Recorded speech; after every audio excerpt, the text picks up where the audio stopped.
Hello, this video is brought to you by my supporters on Patreon and my members on YouTube. Minasan, arigatou gozaimasu. My name is Kurt, and this is my daily good life meditation, an exercise that I do each and every morning, a little bit after waking up. It's now 5:10 a.m. I do this to remember my life objectives and principles, those which are outlined in my book, Going Alone, which you can get a copy of from the link down in the description. I also use this time to think about the last 24 hours and how I did with the various challenges and opportunities that I met.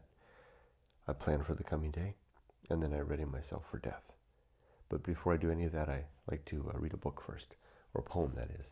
Today, continuing with Edward Thomas, we're going to read for the second time his poem titled The Owl, which is a very interesting poem, timely for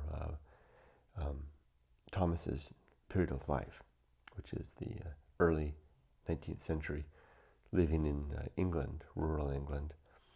And in this particular instance, the owl represents the moment when a man who had been walking during the day, traveling on his feet, passes into an inn to spend the night, and he can hear the owl hooting in the cold air outside as the night begins to fall. And he thinks about those who have no chance, as he does, to enjoy a warm supper, a warm meal in a warm room under in a warm bed. And the empathy actually, that he has for those that are left outside all night. There we go, the owl.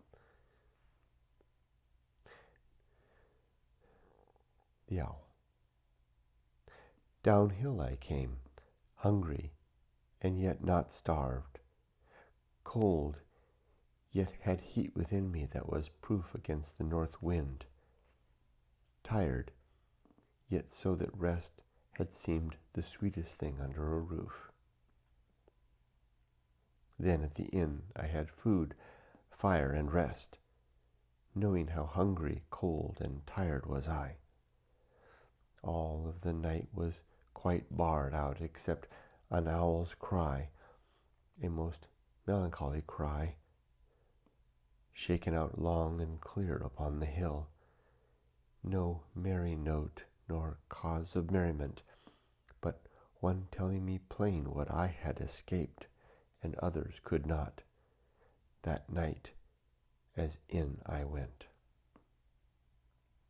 And salted was my food and my repose, salted and sobered too by the bird's voice, speaking for all who lay under the stars, soldiers and poor, unable to rejoice.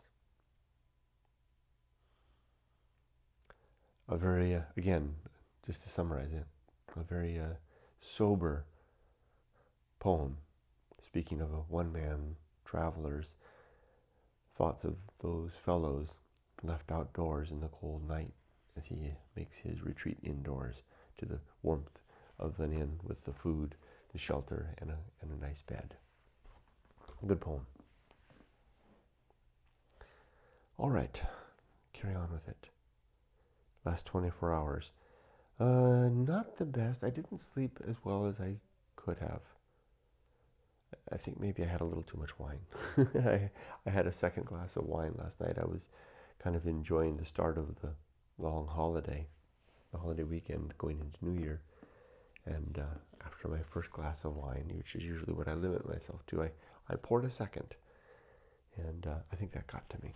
And I didn't get as good a rest as I could have. My constitution isn't as settled as it usually is at this time of the morning. Witness the fact that I'm up so late. I slept in a half hour again. I've done that a couple of times now. Although the last few times it was for other reasons. Fatigue from hard work, I think. Otherwise, yesterday was a good day. I really, again, had a very productive day. Here's my list of all the things I wanted to do yesterday. There were 13 things. Every one of them is scratched off. So that was good. And I've already got today's list laid out.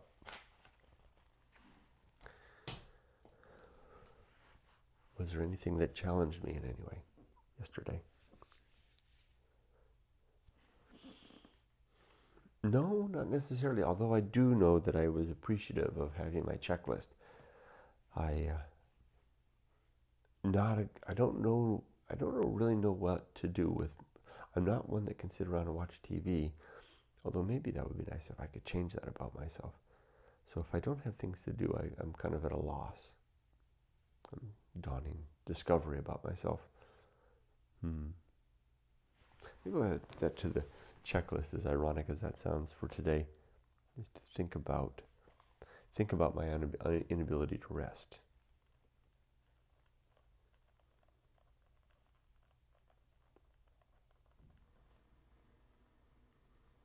This isn't a new thing. I've been like this since I was a little boy. I just basically don't rest. Maybe it's not even a problem. Maybe it's just part of who I am, part of my constitution, so to speak.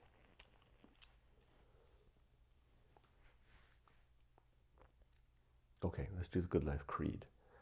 My 8 objectives are as follows: to be always ready to die, to make good and effective use of time, to develop and maintain good and sound life principles, to cultivate good emotional reactions, to perform good actions, to recognize true limits and true opportunities, to do just one thing at a time, and do that thing slowly and deliberately and carefully, and to keep my balance at all times. Now I'm going to begin the principles, and I'm going to begin with a detailed examination of the principle called the homunculus.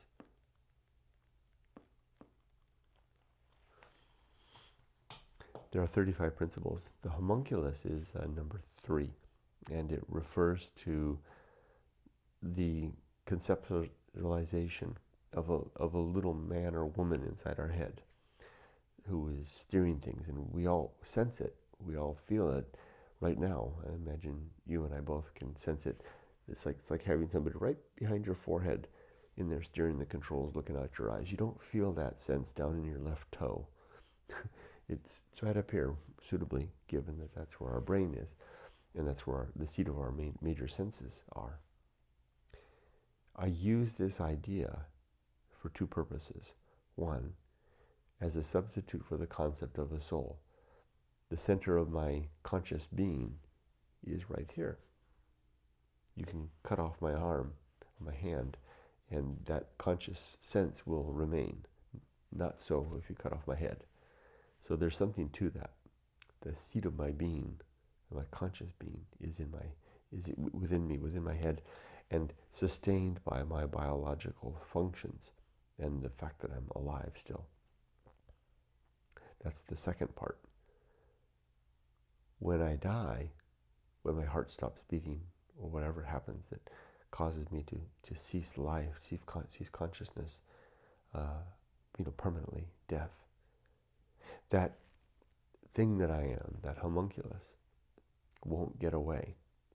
There's no escape hatch anywhere, and no one has done any work to demonstrate any magical escape, like a soul seeping out of the body to go somewhere else.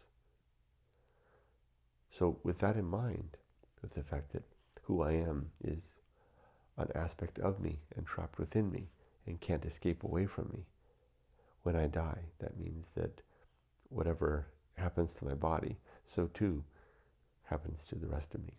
Oblivion awaits. The homunculus is a reminder of my mortal frailty and vulnerability to death. Nothing more than that.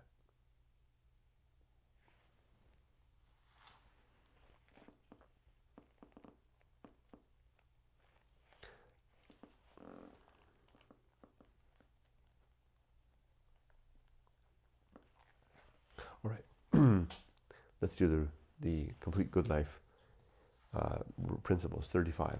Let's count them down.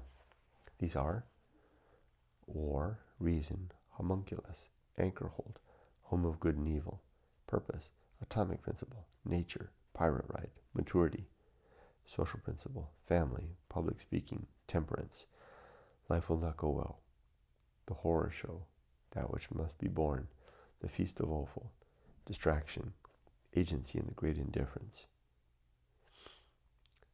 The best seat in the house, the restless man, the path of wildness, the great life adventure, the risk of avoiding risk, sin and damnation, complete oblivion, the season of philosophy, script writing, the bullseye aim, the uphill climb, arena and utility, nothing is enough, the principle of fun, and being prepared. 5, 10, 15, 20, 25, 30, 35 again. I seem to have them down. Oh, so now I move on to what am I going to do today? What's on my list? A couple of them are already scratched off. I can scratch 2 more off. I did the poem, and I'm completing the Good Life meditation now. So here's what I'm going to do today. I'm going to work on my poem, done. I'm going to read a poem, done. Good Life meditation, finishing that now. YouTube comments complete, meditate comments complete, emails complete. I'll work on my journal this morning. I'll work on completing the video titles, descriptions, and tags for the Stoic Poetry series on YouTube. I'll do my a page. I'm going to illustrate a page of the book for Juliana. Clean the house. Go shopping with Yumiko. Go for a swim at the beach. Do some reading. Think about my inability to rest. Just give some thought to that consciously, and sit here, and then also make a YouTube Stoic poetry about the homunculus. Last thing, am I ready to die? 3 questions. Are my affairs in order? Yes, they are. Are my relationships sound? Yes, they are. Is my life's work complete? My daughter is raised. She has practically a good job in hand. And my book is written. Yes, my life's work is done. Everything now is gravy. So I can die now without making a single backwards glance. Okay, made it to the end. Still feeling pretty much out of sorts. Whew. Maybe I'm sick. That could be it. Kind of feels that way. That usually happens. Sickness hits me and I misinterpret it initially, and then I realize, oh, I'm sick. I wish you all the best. Be safe, but not too safe. Take care. Okay, いってらっしゃい。